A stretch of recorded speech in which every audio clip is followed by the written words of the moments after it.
all about the healing. What up, though? What up, though? What up, though? Right? With my peeps, Taurus, Sun, Moon, Rising, Venus, Cross Watcher. My day one, my day twos, my new news. What's up?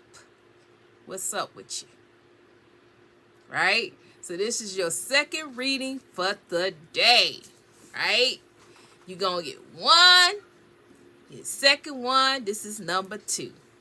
So I shuffled it up real good. Shuffled it up real good. So I'm going to try to tell you what the deal is. But before I go there, I got to say to my day ones, thank you, thank you, thank you. You've been rocking with me from the beginning. I ain't never going to forget you. You right here in my heart. My day twos, thank you for rocking with me. Thank you for clicking that bell. Thank you for all that you do to represent the love that I have for you. I like the way I said that. All right. So, and if you're here for the first time, go ahead and subscribe. It ain't going to hurt you. It don't cost you nothing to come on in and get this wisdom, to come on in and get what God got for you on this channel. All right. So with that being said, let's get into it. All right. So I'm going to talk about you a little bit. You are someone who, you are someone that has an anointing. You have an anointing on your life that gives off a persona of innocence. And with this innocence, people think that you're weak, you're weak-minded, you're stupid, you don't know nothing, they can make a fool out of you, you know, that you're easy prey. But God only made you like that because you really are a secret weapon that God utilizes to devour these type of people.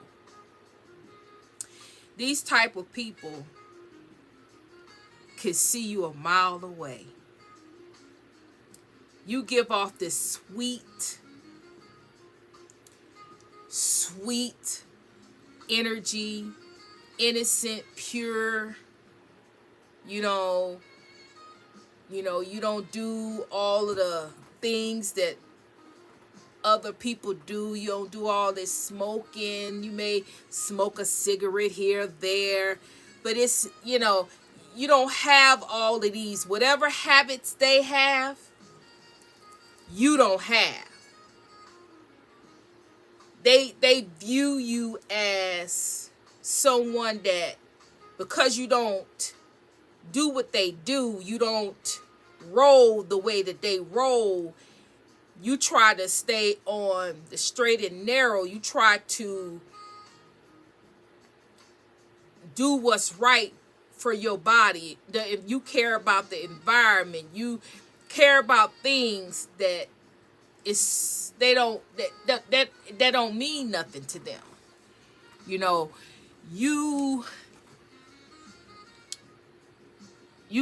really care about the trees and nature, and you care about your pets, and you care about animals and animal cruelty and climate change, and you are vested in things that matter to you. People of that caliber that I'm talking about Those things don't matter. If it ain't money, it can't make them no money. They don't care about it. Money is the root of their existence. If you don't have no money, then you ain't about nothing. You don't hold no power. You don't hold nothing in life if you don't have no money. And if you don't have no money, you don't mean nothing. Your existence don't mean nothing if you ain't got. You could be thrown away, thrown in the trash. You don't mean nothing. You ain't got no money. You don't look good on paper. But your soul and your salvation, that don't mean nothing. What is that? I can't buy nothing with a soul and salvation.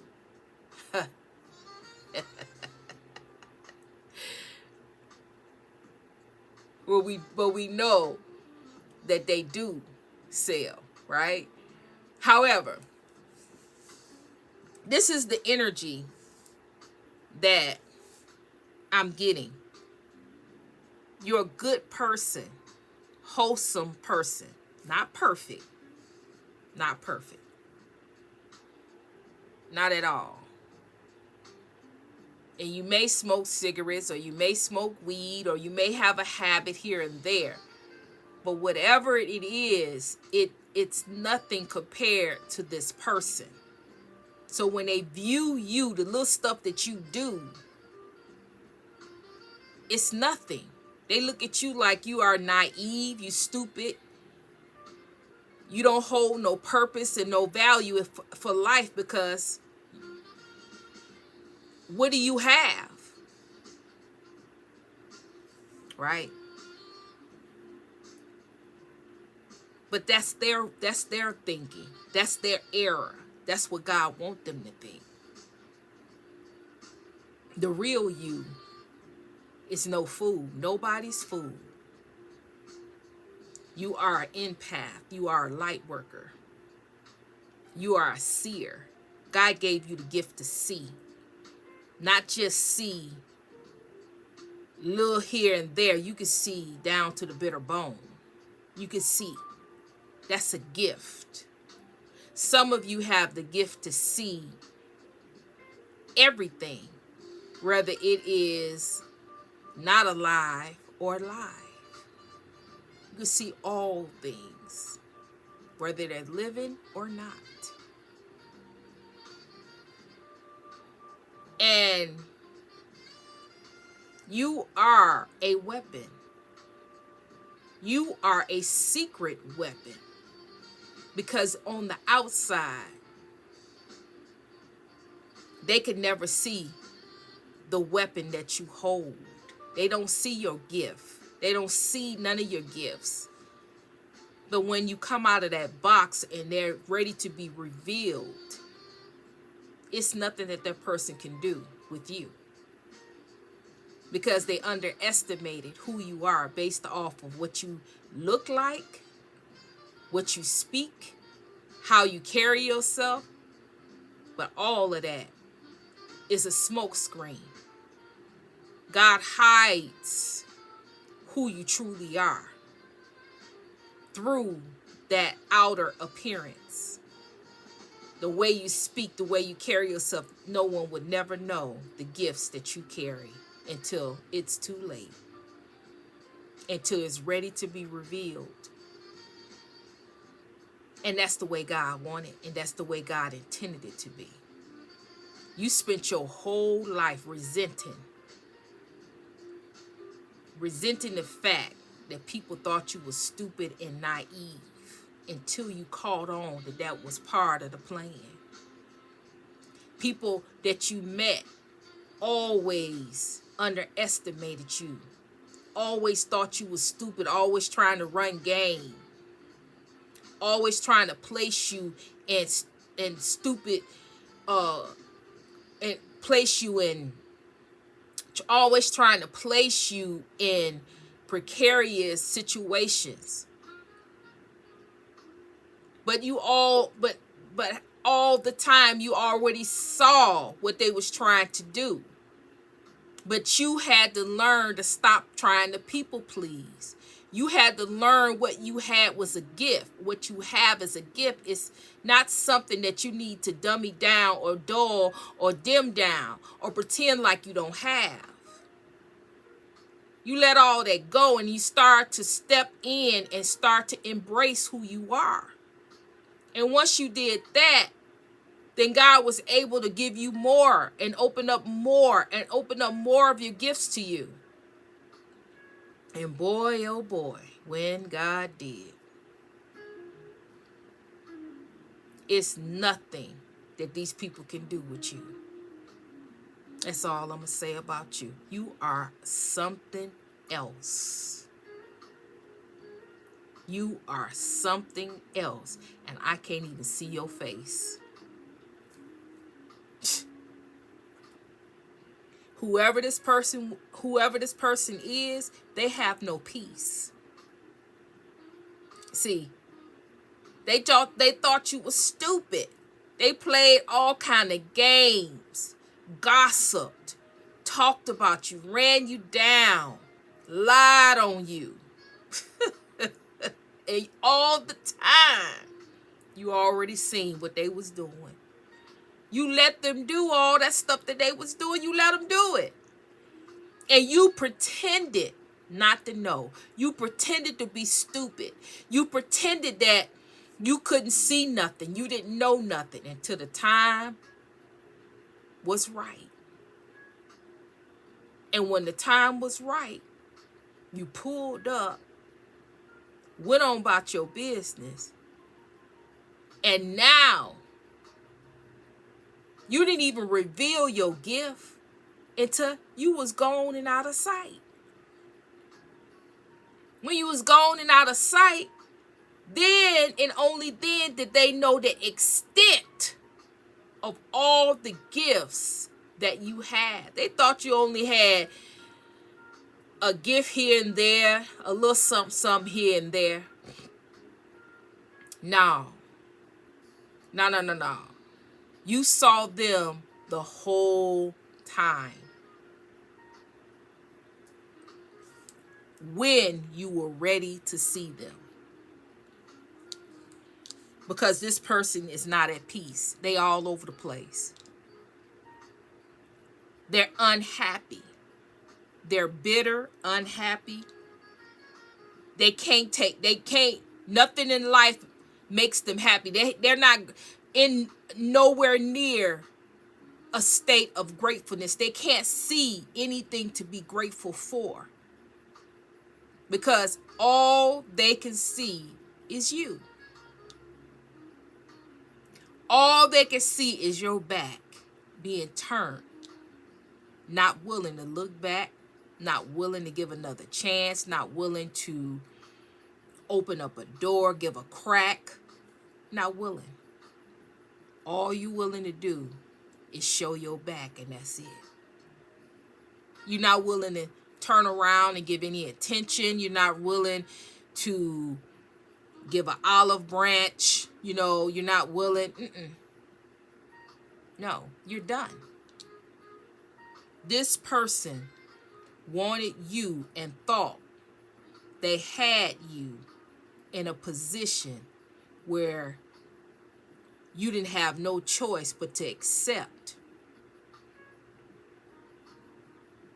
But when it got down to that point, you pulled up.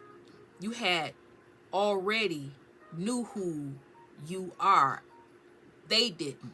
You already knew your value, your worth. They didn't. They wanted to place you in a third party. But now finally, they get it. Finally, after all this time, they get it that you're no one's third party. You are the one and only. You was always the one and only. Nobody's third party.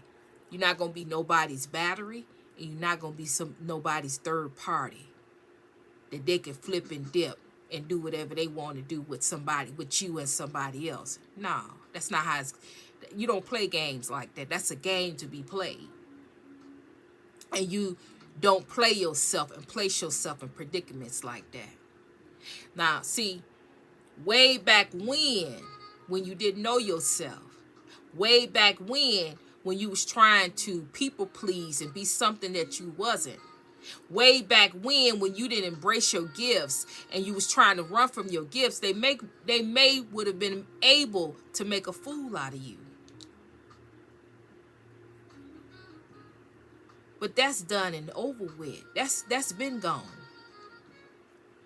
This person here tried to force you to go into a third party, to be a third party, to be the third wheel in a relationship. This person is married, but didn't want to let go of the marriage, wanted to have you and that person, and wanted to force you to be that third party because they thought that you were stupid and dumb and that you wanted them so much more. You loved them so much more than you loved yourself. You wanted them so bad that you was willing to allow them to place you in a predicament like that. A third party, to be somebody's third wheel. That they will be able to have you and another person. Share you with another person. Yeah, that is ridiculous. So when you rejected this person and went on about your business and turned your back, this person, like I said, they cannot get in their head and in their mind, or concept in their mind, that this is over with. That you're not going to be the third wheel. That you truly love yourself. You truly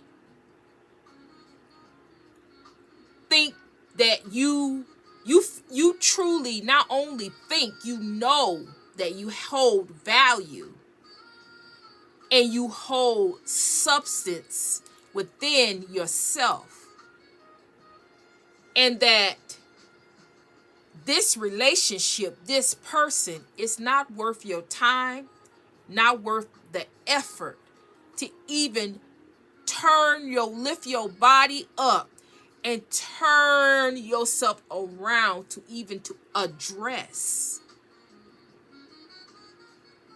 They're not worth it. Not after all the time and effort. Not after all the things that you tried to express and tried to love and tried to explain and tried to teach and tried to show this person. After all this time, this person thinks that your back been turned all this time, that you're supposed to turn your back around to face them and give them a moment of your time after all of this.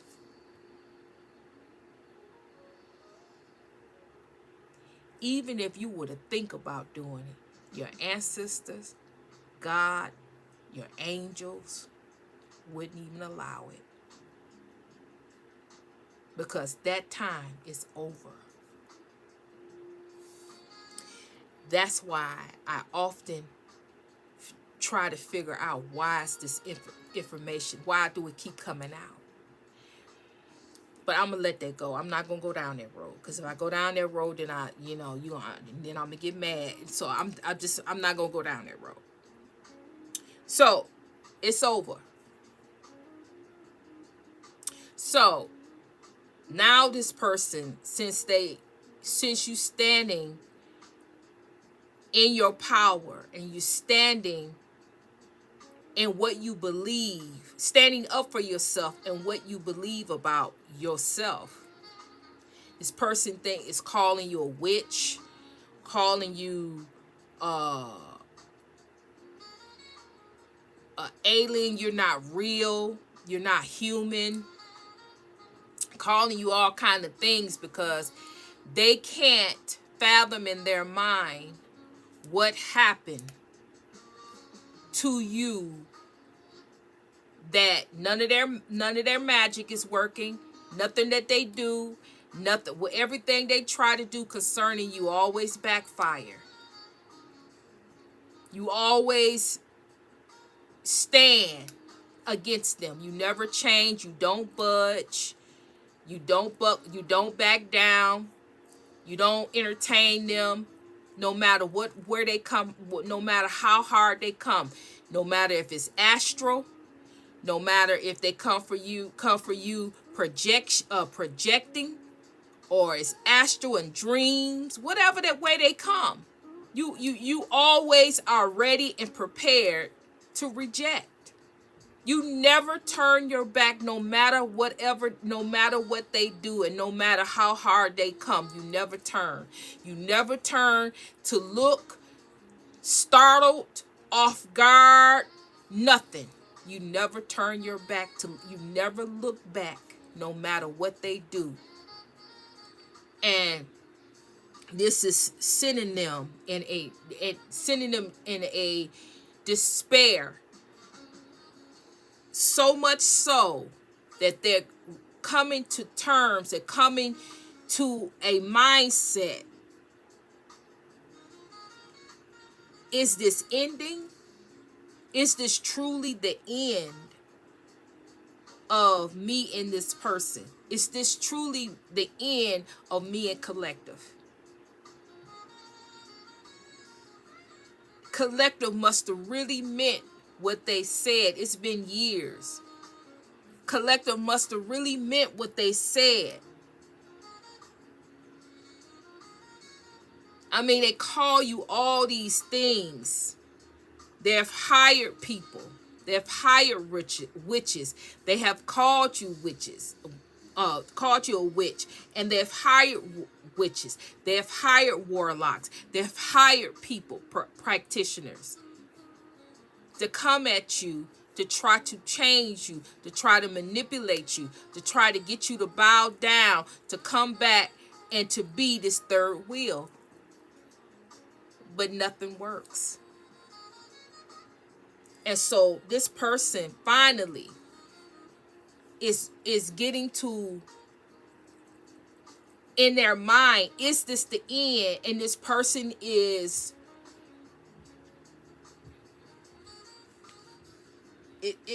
they can't pay nobody. Nobody won't take the money. They can't pay nobody. They can't.